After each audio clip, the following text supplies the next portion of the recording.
Hello students, welcome to economics class.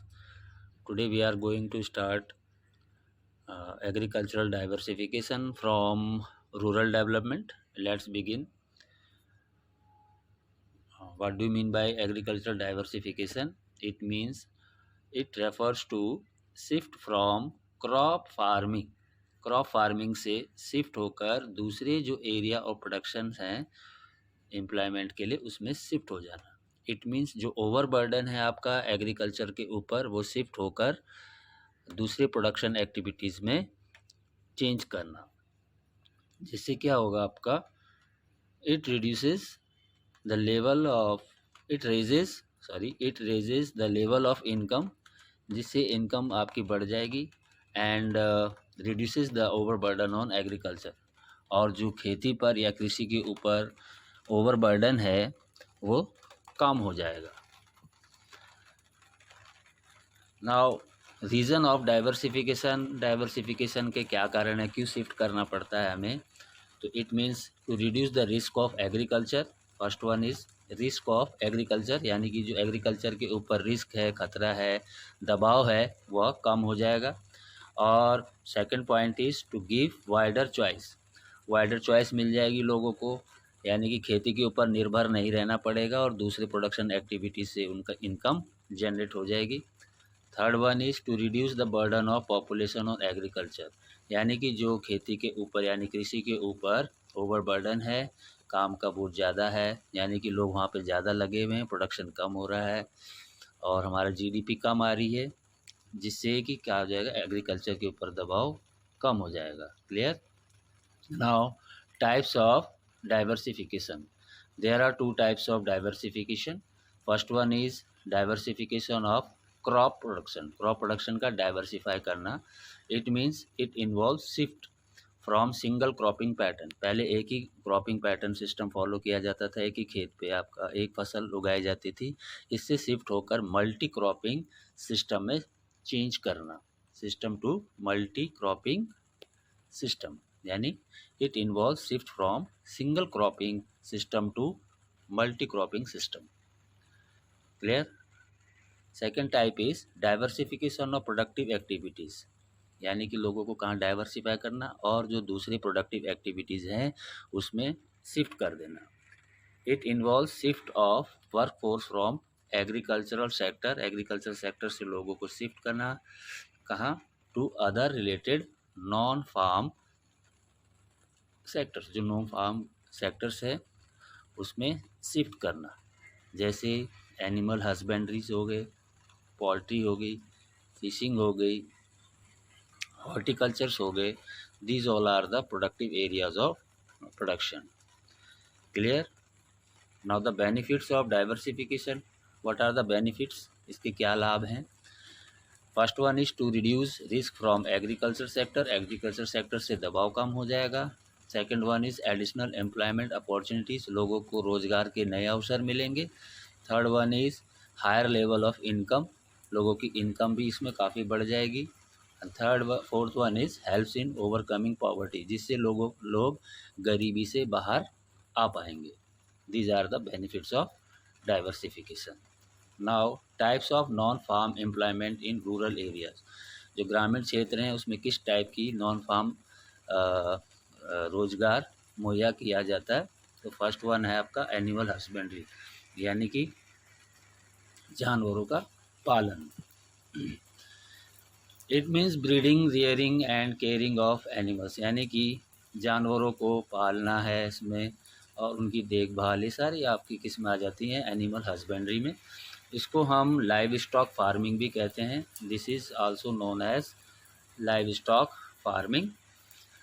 और इससे देखो कौन कौन से प्रोडक्ट आपको अवेलेबल हो जाते हैं एनिमल हस्बेंड्री से। मीट है, एग है, ऊल है and other by products are source of income for farmers, यानी किसानों के लिए जो सोर्स ऑफ इनकम, इसमें मीट आ जाएगी, egg, wool and other by products animal से हमें मिल जाते हैं। अब इसमें देखो कितने लोग इसमें अपना जीवन यापन चला रहे हैं। लगभग आप देख रहे हैं provides livelihood to over 70 millions, यानी 70 मिलियंस लोग इससे अपना जीवन यापन कर रहे हैं, जो आपके छोटे और मार्जिनल फार्मर्स है उनका जीवन यापन एनिमल हस्बेंड्री से चल रहा है। Next one is major source of woman employment, यानी कि ये मेजर सोर्स है आपका। अधिकतर जो लाइव स्टॉक है या एनिमल हस्बेंड्री औरतों के द्वारा ही ज़्यादा किया जाता है। It provides increased stability in income, इससे आपकी स्थिरता बनी रहती है, इनकम आती रहती है और फूड सिक्योरिटी भी इसमें बनी रहती है। नेक्स्ट टाइप इज़ फिशरीज, यानी मछली पालन। इसमें क्या आता है आपका, इट इन्वॉल्व्स कैचिंग, मछलियों को पकड़ना, उनको बेचना, एंड अदर एक्वेटिक एनिमल्स, और जो दूसरे एक्वेटिक एनिमल्स हैं यानी जो जीव पानी में रहते हैं उनको पकड़कर बेचना। Clear. It is important source of livelihood, ये भी आपका इम्पॉर्टेंट सोर्स है लिवलीहुड का। कौन से स्टेट्स दिए हुए हैं, in the states of Kerala, Maharashtra, Gujarat and Tamil Nadu, these are the states where the fishery is important for livelihood. Around 60% of workforce in export, 60% का जो एक्सपोर्ट होता है मछली का जो निर्यात करते हैं, और 40% आपका इंटरनल मार्केटिंग है आपका फिशरीज़ का, जहाँ पर कि ज़्यादा इन्वॉल्वमेंट वुमेंस की देखी जाती है, औरतों की ज़्यादा इसमें इन्वॉल्वमेंट है। अब जीडीपी का कितना कंट्रीब्यूशन आ रहा है इसमें देखें आप, it contributes 1.4% to India's GDP, भारत का जो जीडीपी का 1.4% इसमें योगदान है ना। Next one is horticulture. Horticulture से आप क्या समझते हैं, what do mean by horticulture? It involves cultivation of fruits, fruits का कल्टीवेशन, वेजिटेबल्स हो गए, सब्जियां, और फूलों की खेती इसमें ज़्यादा की जाती है। India is world leaders in producing a variety of fruits, leading producer है भारत वैरायटी ऑफ फ्रूट्स का, तरह तरह के इसमें फ्रूट्स हैं, जैसे आपका मैंगो है, बनाना है, तो लीडिंग प्रोड्यूसर है भारत विश्व में मैंगो, बनाना एक्सेट्रा। अब एम्प्लॉयमेंट कितने परसेंट को ज़्यादा यहाँ पे जनरेट किया जाता है, it generates employment for 19% of India's total labour force, total labour force का 19% इंडिया की जो एम्प्लॉयमेंट है यहाँ से जनरेट होती है।